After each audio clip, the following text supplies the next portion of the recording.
carpinteiro para alguns, homem sem valor nenhum, mas muitos conheciam seu poder.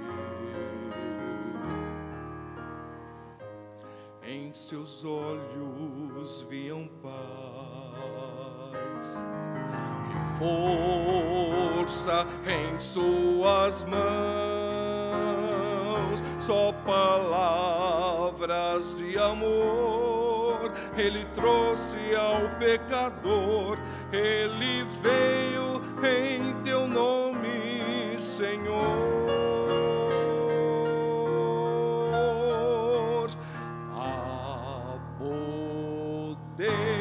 Em teu nome, Senhor, força em teu nome, Senhor, e esperança em teu nome, Senhor. Bênçãos a quem vier em teu nome, Senhor.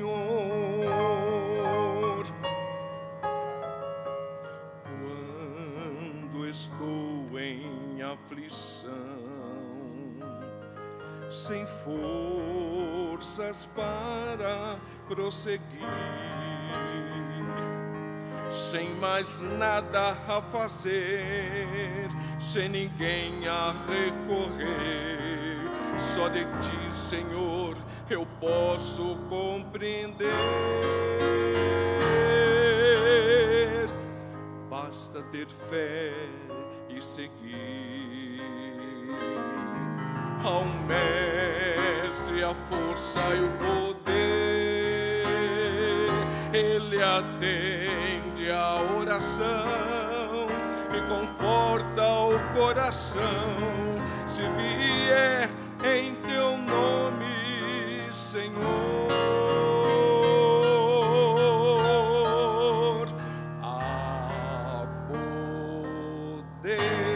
em teu nome, Senhor, força em teu nome, Senhor, e esperança em teu nome, Senhor. Bênçãos a quem vier em teu nome, Senhor. Seu nome vive para sempre. Criador, Redentor e Rei,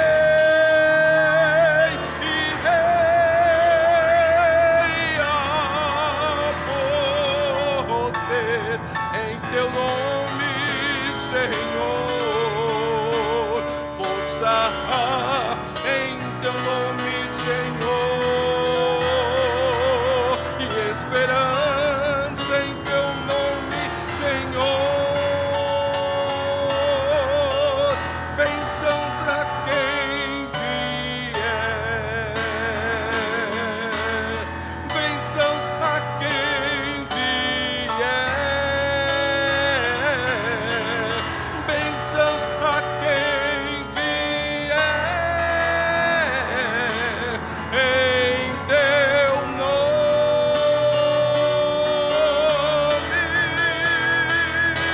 Senhor.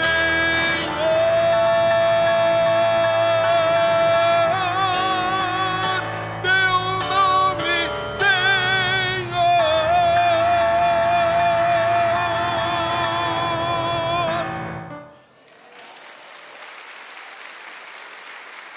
Graça e paz, irmãos.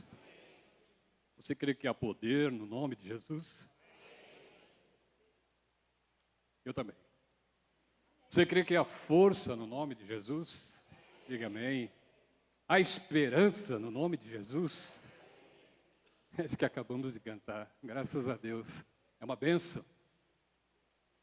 E por isso nós estamos aqui hoje. Para mim é um privilégio poder estar com os irmãos nesta manhã, compartilhando deste momento de adoração ao nosso precioso, maravilhoso, tremenda. É impressionante quando a gente pode ter essa experiência de compartilhar a nossa fé em Cristo Jesus e de poder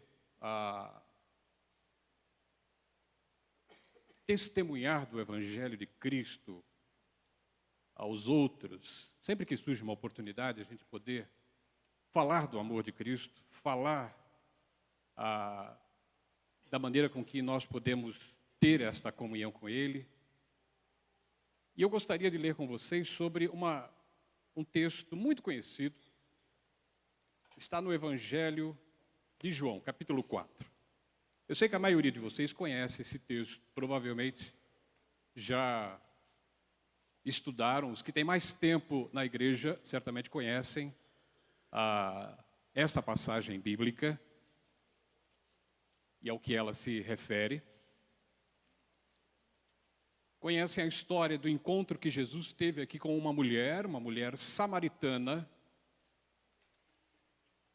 e de como nesse encontro com a mulher samaritana, Jesus lhe ofereceu a água da vida, ou a água viva, e de como este encontro com aquela mulher trouxe mudança para o seu coração, mas não apenas para o dela, mas também para muitos dos samaritanos a quem ela teve a oportunidade de compartilhar, de testemunhar, de divulgar, de anunciar que havia encontrado o Cristo. Evangelho de João, capítulo 4. Mesmo assentados, como os irmãos estão, eu quero que mantenham suas Bíblias abertas. Eu vou ler alguns trechos do que está no Evangelho de João, capítulo 4. Quando, pois, o Senhor veio a saber que os fariseus tinham ouvido dizer que ele, Jesus, fazia e batizava mais discípulos que João, se bem que Jesus mesmo não batizava, e sim os seus discípulos, deixou a Judéia, retirando-se outra vez para a Galiléia. E era-lhe necessário atravessar a província de Samaria. Chegou, pois, a uma cidade samaritana chamada Sicar, perto das terras que Jacó dera a seu filho José. Estava ali a fonte de Jacó. Cansado da viagem, assentara-se Jesus junto à fonte por volta da hora sexta. Nisto veio uma mulher samaritana tirar água e disse-lhe Jesus: dá-me de beber. Pois seus discípulos tinham ido à cidade para comprar alimentos. Então lhe disse a mulher samaritana: como sendo tu, judeu, pedes de beber a mim, que sou mulher samaritana? Porque os judeus não se dão com os samaritanos. Replicou-lhe Jesus: se conheceras o dom de Deus, e quem é que te pede, dá-me de beber, tu lhe pedirias, e ele te daria água viva. Respondeu-lhe ela: Senhor, tu não tens com que atirar, e o poço é fundo. Onde, pois, tens a água viva? És tu, porventura, maior do que Jacó, nosso pai, que nos deu o poço, do qual ele mesmo bebeu, e bem assim seus filhos e seu gado? Afirmou-lhe Jesus: quem beber desta água, a água do poço, tornará a ter sede. Aquele, porém, que beber da água que eu lhe der, nunca mais terá sede. Pelo contrário, a água que eu lhe der será nele uma fonte a jorrar para a vida eterna. Disse-lhe a mulher: Senhor, dá-me dessa água para que eu não mais tenha sede, nem precise vir aqui buscá-la. Disse-lhe Jesus: vai, chama teu marido e vem cá. Ao que lhe respondeu a mulher: não tenho marido. Replicou-lhe Jesus: bem disseste, não tenho marido. Porque 5 maridos já tiveste, e esse que agora tens não é teu marido. Isso disseste com verdade. É um texto bem conhecido. É um texto que temos lido diversas vezes. E a palavra de Deus é interessante porque toda vez que nós a lemos, toda vez que nós relemos, nos deparamos com aquilo que a Bíblia relata os diversos acontecimentos, as diversas formas com que a Bíblia nos apresenta. Sempre há algo novo que Deus deseja falar ao nosso coração. Eu não tenho algo necessariamente novo a dizer sobre esse texto, ele é bem claro, ele é muito evidente sobre o fato de que Jesus, no caminho para a Galiléia, saindo da Judéia, passa por Samaria e encontra-se com uma mulher junto ao poço, na cidade de Sicá, poço de Jacó, nas terras em que Jacó havia dado a José, e tem esse diálogo com esta mulher de uma maneira impressionante. Quero chamar a atenção para um fato interessante. Em toda esta conversa, em toda essa história, em todo este relato que nós encontramos de Jesus aqui com esta mulher samaritana, o interessante é nós entendermos de que há um objetivo no escritor deste evangelho, há um objetivo no evangelista João, ao escrever este seu evangelho. E é interessante que o evangelho de João, ele tem uma característica diferente dos outros 3 evangelhos, de Mateus, Marcos e Lucas, conhecidos como evangelhos sinóticos. Conhecidos como sinóticos pelo fato deles abordarem de uma perspectiva semelhante na sua narração. Mas o evangelho de João tem uma característica única, e poderíamos pensar pelo fato de ter sido escrito pelo discípulo amado de Jesus. Poderíamos pensar justamente porque se trata de um evangelho compartilhado, vivido com alguém que caminhou aos pés de Jesus, ao lado de Jesus, e foi o seu discípulo amado. Aquele com quem ele compartilhou os seus segredos, os seus sentimentos, aquele que estava próximo, aquele com quem ele partilhava de fato aquilo que lhe ocorria, ele estava sempre atento. A presença de João em momentos exclusivos com Jesus é marcante nos evangelhos. E ao escrever este evangelho, João tem um objetivo que ele deixa muito claro no próprio evangelho. Veja lá, com a sua Bíblia, se você puder, abrir lá em João, capítulo 10, capítulo 20, aliás, versículo 31. Você vai encontrar por que é que João escreveu este evangelho. Ele deixa claro. Vejam só. No versículo 30 ele diz: na verdade fez Jesus diante dos discípulos muitos outros sinais que não estão escritos neste livro. E versículo 31 ele fala, do capítulo 20 de João: estes, porém, foram registrados para que creais que Jesus Cristo,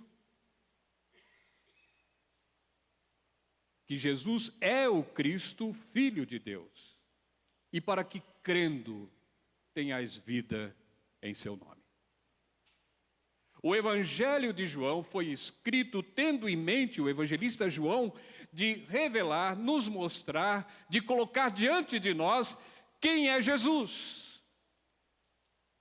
E que Jesus é o Cristo, o Messias prometido de Deus. Aquele a quem Deus, através dos seus profetas, Deus, através de todos aqueles a quem Ele levantou no Antigo Testamento, havia apontado no futuro que haveria de vir, Ele se manifestou na pessoa de Jesus Cristo.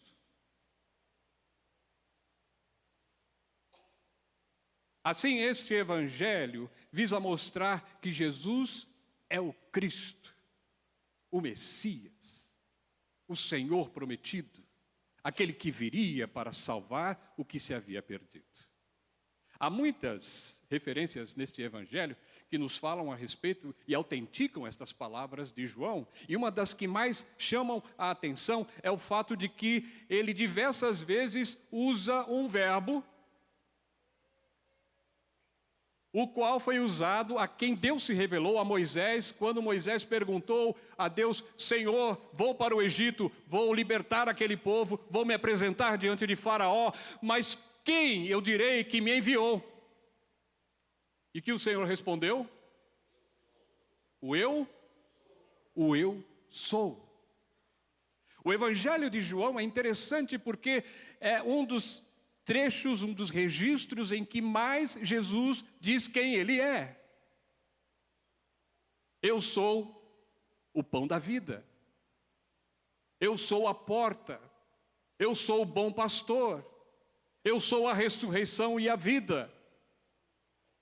Alguém certa vez disse que esta revelação do nome de Deus como eu sou, e alguém perguntaria, e talvez você já deve ter se deparado quando leu, essa forma com que Deus disse a Moisés, diga que eu sou, mas eu sou.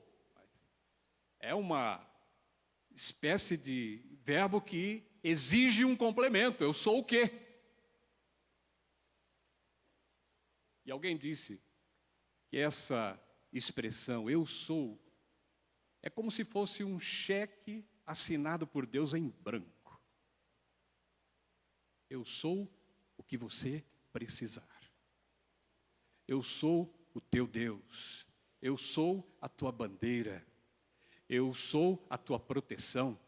Eu sou aquele que cuida de você. Eu sou o que te guia. Eu sou o que te protege. Eu sou o que caminha contigo. Eu sou aquilo que, ou aquele que alimenta você, aquele que te sustenta. Eu sou aquele que dá força na hora da fraqueza.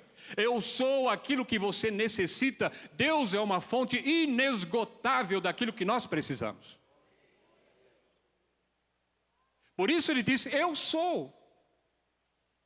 E Jesus, no Evangelho de João, deixa muito claro de que Ele é Deus. Eu sou a porta, eu sou o pão da vida, eu sou o bom pastor, eu sou a ressurreição, eu sou a vida, eu sou aquele de quem você precisa. E você está aqui hoje porque você precisa de Jesus e Ele é o que você precisa. Ele tem o que você precisa.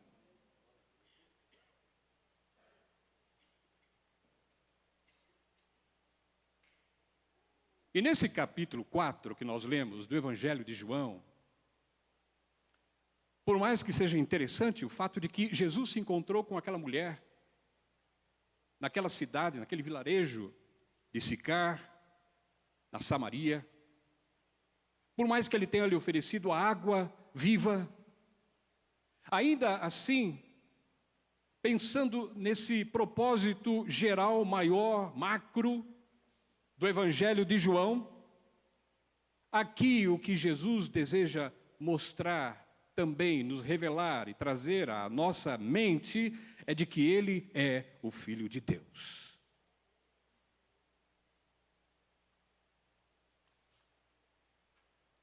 Jesus foi para Samaria, não foi necessariamente para Samaria, mas estava passando por Samaria, porque Ele estava na Judéia. Houve uma situação ali, um tanto quanto conflitante, uma situação delicada, em que os discípulos de João Batista estavam vendo que Jesus estava tendo mais discípulos estavam se chegando a Jesus, estavam ouvindo Jesus, mais estavam sendo batizados por Jesus, ainda que Jesus mesmo não batizasse ninguém, mas os seus discípulos.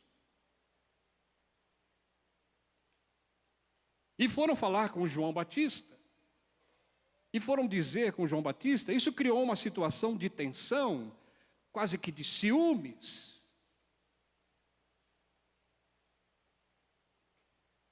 Mas a resposta de João foi interessante, importa que eu diminua, que ele cresça.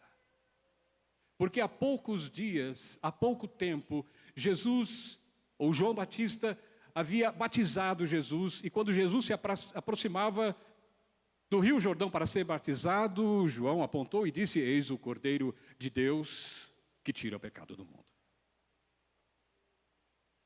Deus revelou a João quem era o Cordeiro de Deus. Deus havia revelado a João quem seria o Senhor, o Mestre, o Messias prometido. Foi ali, naquele encontro no Jordão. Por isso ele responde aos seus discípulos, importa que eu diminua e que ele cresça. Mas nesse conflito, vejam só no versículo 1 do capítulo 4 de João, quando, pois, o Senhor veio a saber que os fariseus tinham ouvido dizer que ele, Jesus, fazia e batizava mais discípulos que João, se bem que Jesus mesmo não batizava e sim os discípulos, deixou a Judéia, Jesus deixou a Judéia retirando-se outra vez para a Galiléia. Por que mencionar os fariseus aqui? Há algumas possibilidades. Os fariseus possivelmente já estavam ressabiados com João Batista. A maneira com que João Batista vinha, aparecera do deserto, pregando com aquela intensidade, com aquele vigor: arrependei-vos, porque o reino de Deus está próximo. Mas agora estava aparecendo também a pessoa de Jesus, e Jesus estava fazendo mais discípulos. E provavelmente os fariseus, então, como doutores da lei, principais entre o povo de Israel, estavam preocupados de que eles poderiam perder a autoridade, poderiam perder a sua posição, poderiam perder os seus prosélitos. Jesus, sabiamente, tendo tomado conhecimento e sabendo desse sentimento e dessa movimentação, desta agitação, sai da Judeia e vai para a Galiléia. Será que Jesus estava com medo?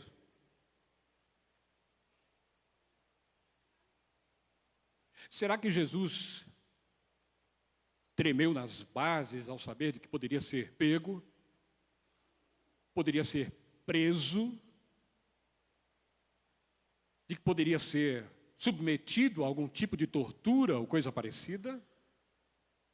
É muito mais provável que aqui, no início do seu ministério, Jesus estava consciente de que aquela não era a hora de um confronto com aqueles que se levantavam contra ele. Por isso ele vai para Samaria, aliás, para Galiléia. E ele tinha 3 possibilidades de ir para a Galiléia. Ou ele iria pela costa oeste, beirando o mar Mediterrâneo, ou ele iria até Jericó e desceria até o vale do Jordão e seguiria então saindo lá na frente na Galiléia. Ou então a terceira alternativa, evitada pelos judeus, de atravessar diretamente, através e por meio da Samaria, da província de Samaria. E vejam o que é interessante, porque o judeu ou israelita mais fiel, ele evitava passar por Samaria, porque Samaria ou samaritanos era um povo mestiço, era um povo que não compartilhava do mesmo que cria o povo judeu. Era mestiço porque os que faziam parte do Reino do Norte, em 722 a.C., quando a Assíria tomou o Reino do Norte e fez com que os restantes que ficaram na região do Reino do Norte, Israel, eles se acabassem misturando e se casando com povos da terra, e fizeram justamente ao contrário daquilo que Deus disse que haveriam de fazer quando assumissem a terra prometida. E não apenas se casaram com o povo da terra, mas também compartilharam da fé com os ídolos e os deuses desta terra. Os samaritanos também não criam em todo o Antigo Testamento, não criam que os profetas eram mensageiros de Deus. Eles apenas confiavam no Pentateuco, nos 5 primeiros livros da Bíblia: Gênesis, Êxodo, Levítico, Números, Deuteronômio. Por volta do ano 400 a.C., eles também resolveram construir o seu próprio templo, junto ao Monte Gerizim, bem próximo onde estava Sicar. Sicar ficava entre 2 montes, ali, bem conhecidos, Gerizim, Monte Ebal. Mas 100 anos antes deste acontecimento e desse encontro, um pouco mais de 100 anos antes desse encontro de Jesus com a mulher samaritana, esse templo havia sido destruído.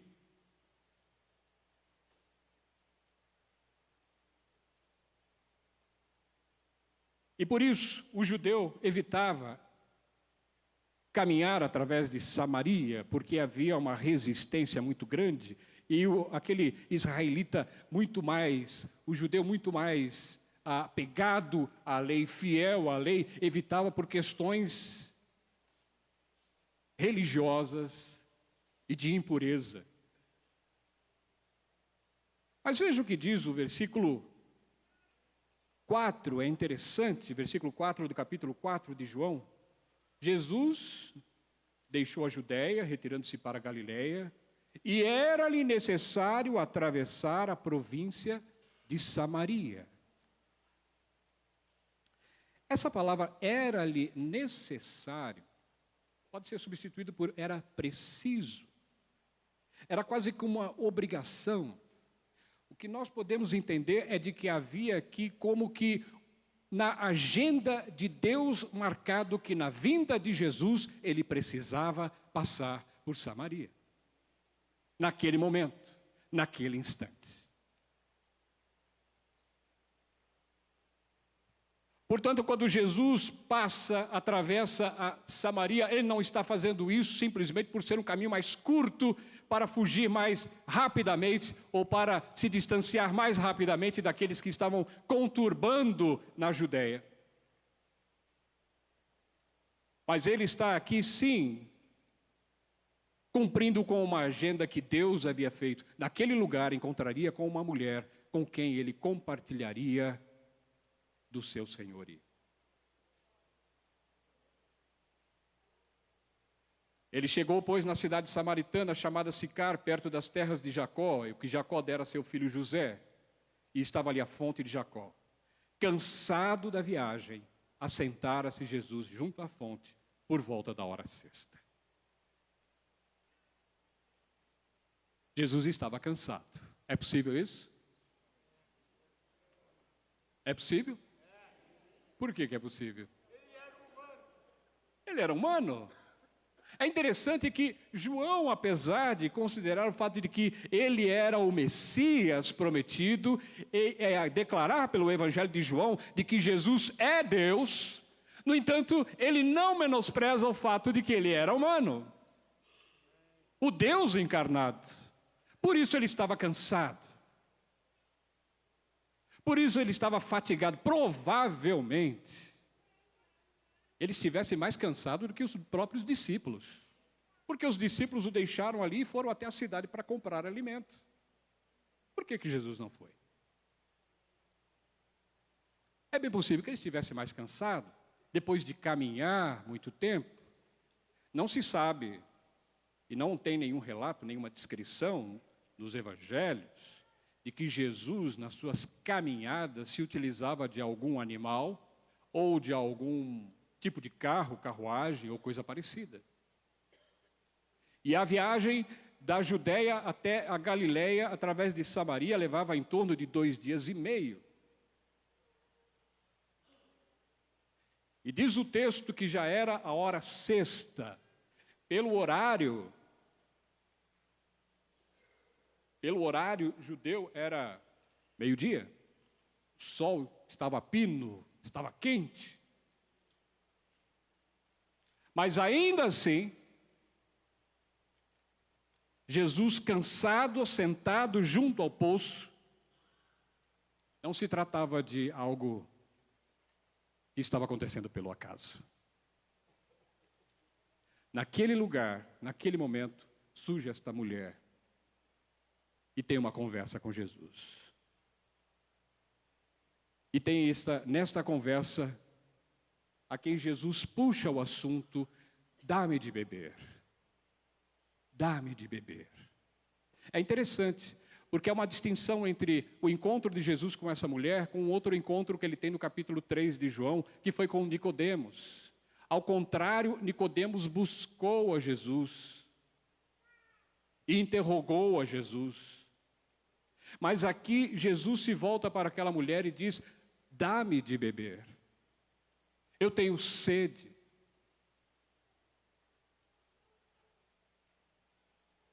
O que Jesus mostra é de que ele chegou naquele lugar porque ele sabia de que havia ali alguém necessitado de uma água que aquele poço não poderia suprir, não poderia saciar. Uma sede a qual ele utilizou de uma experiência dele própria, de cansaço e de sede, para compartilhar, e era com aquela mulher.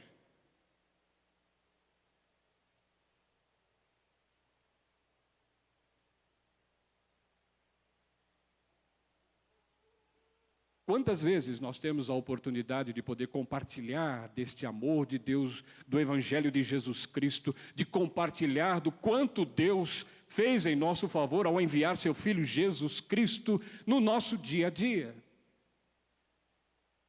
E Jesus se aproveitou de uma situação em que ele deixou de lado até mesmo a sua própria necessidade para compartilhar, para expor àquela mulher uma necessidade não apenas dele, mas que extraiu também dela. Ele disse: dá-me de beber. Então a mulher samaritana perguntou: mas como sendo tu judeu pedes de beber a mim, que sou mulher samaritana? E Jesus lhe respondeu: se conheceras o dom de Deus, e quem é o que te pede, dá-me de beber, tu lhe pedirias, e ele te daria água viva. Respondeu-lhe ela: Senhor, tu não tens com que tirar a água do poço, e o poço é fundo. Onde, pois, tens a água viva? É interessante que na conversa de Jesus com Nicodemos e a conversa de Jesus com essa mulher, há sempre uma interpretação, uma visão, uma compreensão muito terrena daquilo que Jesus fala. Quando Jesus falava com Nicodemos: é necessário nascer de novo, Nicodemos disse: mas como pode um homem velho voltar para a barriga da sua mãe? É óbvio. E agora Jesus está falando para essa mulher, está falando e conversando com ela e dizendo: se você me pedisse água, eu lhe daria a água viva.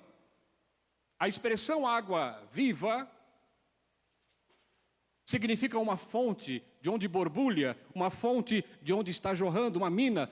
Nós sabemos o que é isso, a gente já viu isso, estamos com falta disso em São Paulo.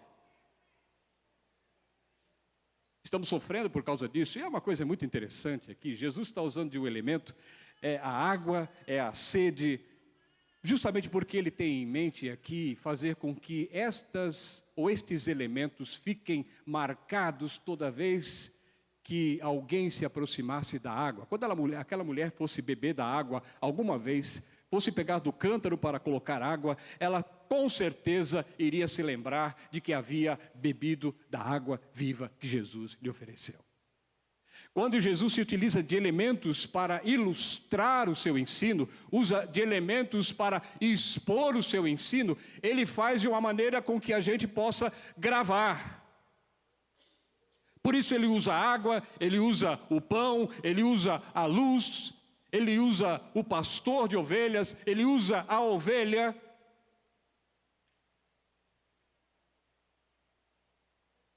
E hoje e essa semana, quando você ligar a televisão e for ouvir as notícias do dia, e vai ouvir novamente a mesma notícia, o nível da Cantareira não passou do limite, continua a mesma coisa, estável, ou diminuiu, ou coisa parecida, você vai lembrar de água. Jesus pede àquela mulher: dá-me de beber. E a mulher diz: o Senhor não tem com que tirar, como pode me oferecer água? Mas se você me pedisse, dá-me de beber, eu te daria a água viva.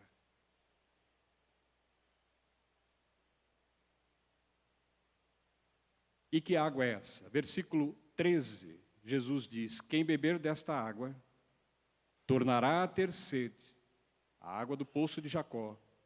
Aquele, porém, que beber da água que eu lhe der, nunca mais terá sede. Pelo contrário, a água que eu lhe der será nele uma fonte a jorrar para a vida eterna.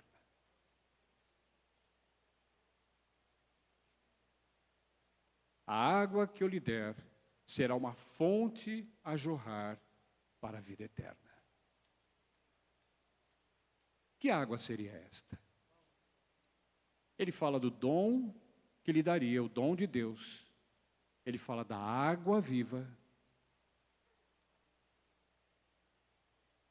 E ele está falando desta vida nova que nós podemos ter em Cristo Jesus. Nada pode suprir a nossa sede espiritual, a não ser a água que Cristo oferece, que é Jesus. Ele veio para atender às necessidades da alma humana de maneira completa, de maneira total. E o interessante, lembra que eu falei que o Evangelho de João é o Evangelho que quer destacar a Jesus como Senhor, como Messias? Na conversa que Jesus vai continuando a ter com esta mulher samaritana,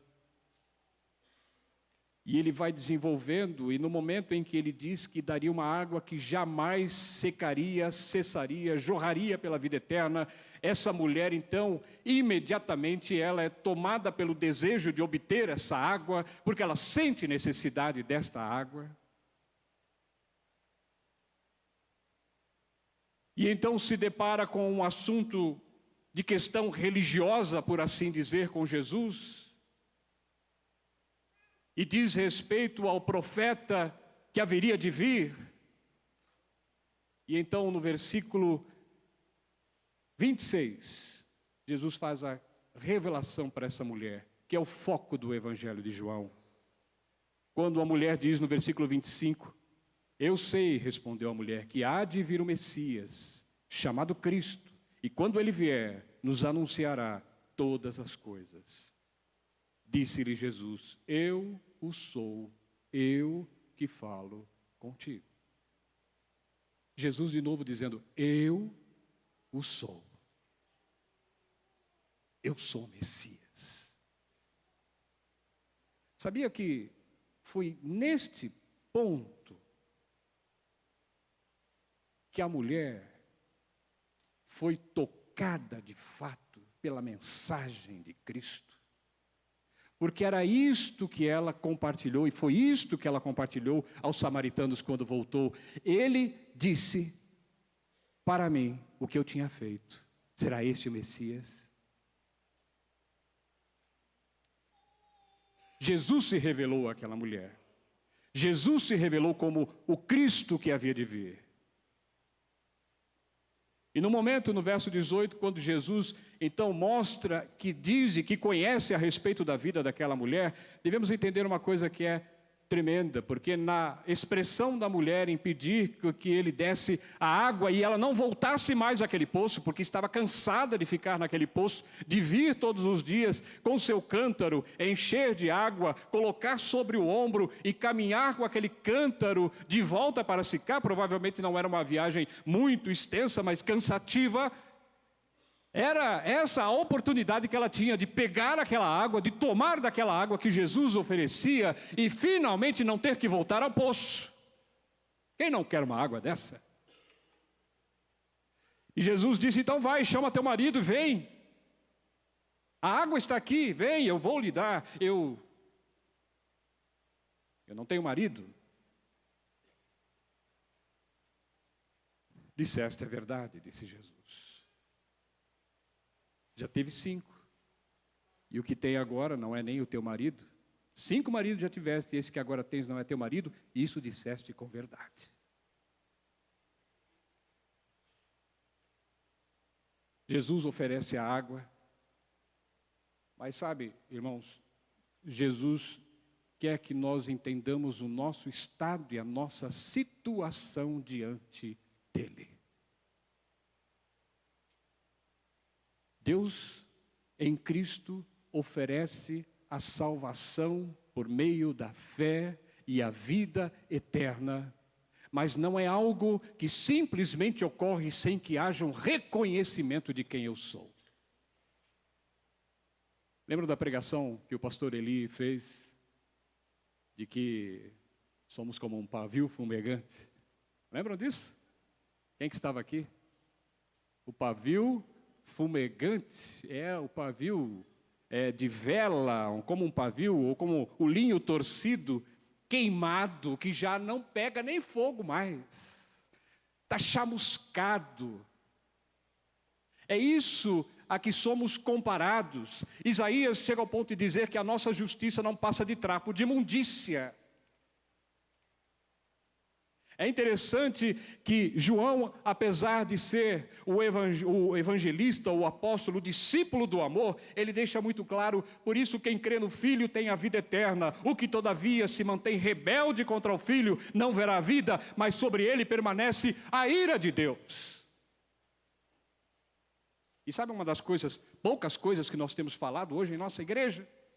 Pouca coisa que nós, como crentes em Cristo, temos ouvido é sobre esse atributo tremendo de Deus, a sua ira e a sua justiça.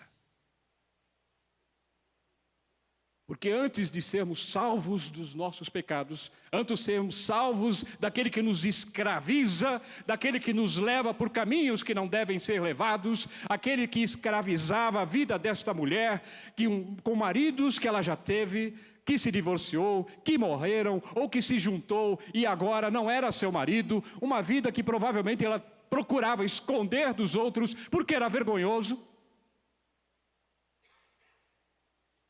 Não apenas a salvação que temos em Cristo nos livra das garras do pecado, mas também nos livra da condenação daquele que tem o poder de nos condenar. Da ira de Deus, da justiça de Deus. Mas o Evangelho de Cristo e a vida e obra do nosso Salvador deixa claro de que a sua morte na cruz cumpriu tudo aquilo que Deus queria na pessoa de Jesus Cristo. Ele pagou o preço que era por nós. Ele pagou e riscou, apagou completamente a dívida que tínhamos com Deus. Por isso Jesus faz esta mulher que se confronte com os seus problemas, com os seus pecados, com a sua condição, com a forma com que ela se coloca diante de Deus. Você quer a água da vida, mas é interessante, Jesus não fala de maneira direta, ele fala de uma maneira com que a mulher exponha o seu estado e a sua vida. Vai, chama teu marido, vem, eu dou a água. Eu não tenho marido. É verdade, você já teve 5, e o que você tem agora não é o teu marido. Se queremos partilhar desta água da vida, precisamos abrir o nosso coração antes de tudo e sermos francos com o nosso Senhor, abertos e dizemos: Senhor, o meu coração está diante de Ti, eu sou um pecador, eu estou longe da Tua verdade, eu estou longe das Tuas promessas, eu estou longe daquilo que o Senhor quer para a minha vida, longe do objetivo pelo qual eu fui criado, eu estou longe dos Teus propósitos para a minha vida, e eu sei que na condição em que estou, se eu não creio em Cristo, eu já estou condenado.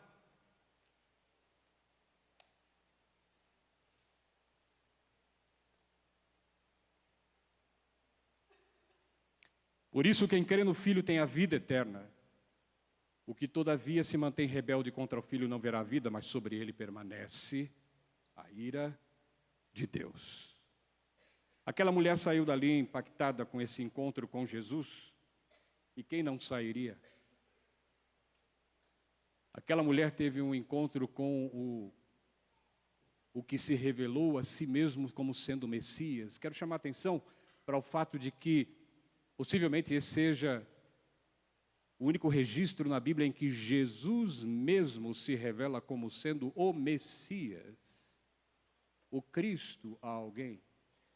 E ele não faz isso a alguém de status, de conhecimento, ele não faz isso a alguém que tenha alguma qualificação especial, ele faz isso a uma mulher samaritana, provavelmente uma mulher pecadora, no sentido em de que, pela vida que ela levava, não necessariamente uma prostituta, mas pela vida com que ela levava, uma mulher que não era bem vista na sociedade, uma mulher relegada ao descaso, uma mulher que não queria ser comentada, mas que era comentário dos outros. A esta mulher samaritana, Jesus revela ser o Messias. Ele quebra aquela barreira de que o Senhor ama a todos indistintamente e quer resgatar a sua vida, a sua alma para Cristo e para esta vida eterna, para esta fonte que jorra água em abundância através de Cristo. O encontro de Jesus com essa mulher transformou a vida dela. O seu testemunho fez com que muitos samaritanos viessem encontrar Jesus ali no poço, e diz o texto que Jesus ficou 2 dias ali naquele lugar, e que falou das coisas do reino de Deus e espalhou, e muitos vieram a crer. E creram a tal ponto que já não era pelo que ela tinha dito, mas porque eles puderam ver.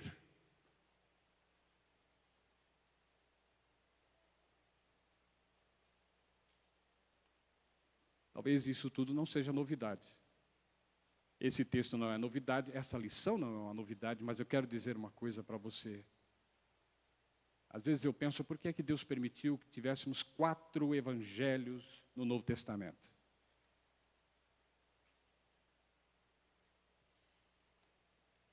Deus deseja que a gente esteja relembrando continuamente o que Ele tem nos ensinado. O apóstolo Paulo, muitas vezes, ele disse que em suas viagens missionárias, ao visitar as igrejas que havia fundado e as cartas às igrejas às quais ele havia iniciado, ele fazia questão de relembrar aquilo que ele havia ensinado. Quando Jesus falava aos seus discípulos, ele disse que enviaria o seu Espírito, e o Espírito Santo de Deus que lhe seria derramado faria com que eles lembrassem de tudo o que ele havia ensinado.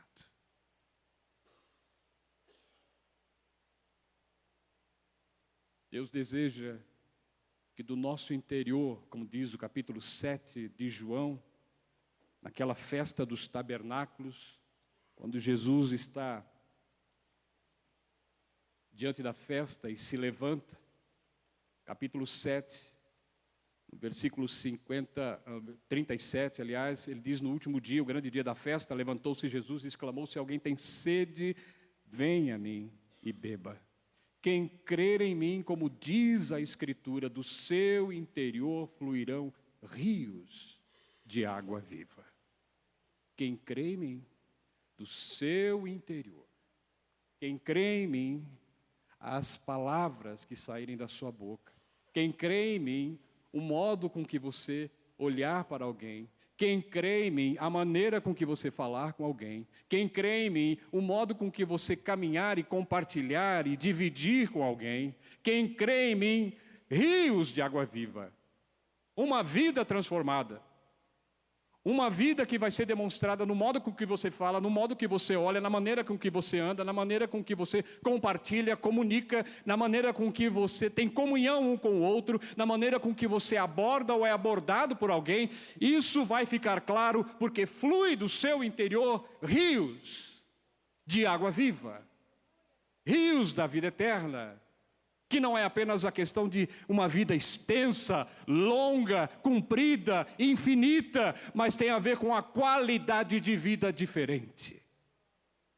A vida eterna mostra que somos diferentes.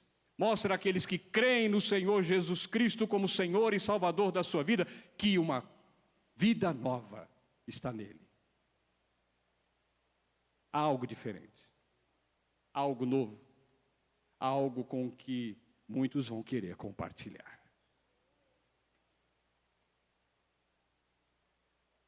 É possível que você já tenha ouvido falar sobre isso, mas provavelmente você ainda não tenha tomado uma decisão sincera de caminhar com Cristo dessa maneira. Aquela mulher samaritana tinha tudo para ser desprezada, evitada, tudo para ser deixada de lado, mas o Senhor dos senhores sentou-se àquele poço e fez questão de conversar com aquela mulher. Jesus está aqui também. Jesus quer lhe dar a água da vida. Jesus quer que você entenda que do seu interior rios de água viva vão fluir. Feche os seus olhos, vamos orar ao Senhor nesse instante. Pai querido, muito obrigado, Senhor, pela tua palavra que é fiel. Obrigado, Senhor Deus, pela tua promessa de que viria suprir as nossas necessidades mais prementes. De que o Senhor viria não apenas suprir, mas suprir com abundância. Suprir plenamente. Suprir de uma maneira, Senhor Deus, que não nos falte absolutamente nada. Porque o Senhor é o Deus Todo-Poderoso e que tem o suprimento e que tem, ó Deus, aquilo que a nossa vida precisa. O Senhor conhece os nossos corações. Ó Deus, é maravilhoso quando nos reunimos em Tua casa, porque é um momento em que não apenas nos encontramos uns com os outros, mas um momento quando nos encontramos contigo, Senhor. E assim como esta mulher teve um encontro com Jesus que mudou a sua vida, ó Deus, que nesta manhã, quem quer que neste lugar, Senhor Deus, ainda não teve o encontro com Jesus, encontre-se com Ele. Tenha esse encontro transformador. Tenha esse encontro, Senhor Deus, libertador. Tenha este encontro, Senhor Deus, que dará uma guinada na sua vida, Senhor Deus, porque o Senhor promete que do seu interior fluirão rios. Não, Senhor Deus, um pequeno riacho, não uma pequena tira de água, mas rios fluirão do interior. Abundância. Porque é isso que o Senhor tem prometido em Tua palavra. E nós te suplicamos, ó Deus, vem nos atender nesta hora. Tu que conheces os corações daqueles que estão neste lugar, vem agora atender. Porque pode haver alguém que nesse momento, como aquela mulher, Senhor, à beira do poço, esteja dizendo: ó Pai, dá-me desta água para que eu não tenha que voltar ao poço do mundo. Dá-me essa água para que eu não tenha que voltar ao poço das minhas mazelas. Dá-me da Tua água, Senhor, para que eu não possa mais voltar ao sofrimento, Senhor, por saber de que estou longe do Senhor. Que eu não tenha que voltar a uma vida sem sentido, a uma vida que não leva absolutamente a nada. Mas, Senhor, neste momento, olha para esse coração necessitado.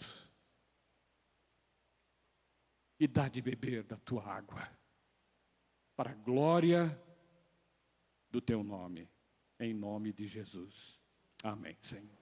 Amém.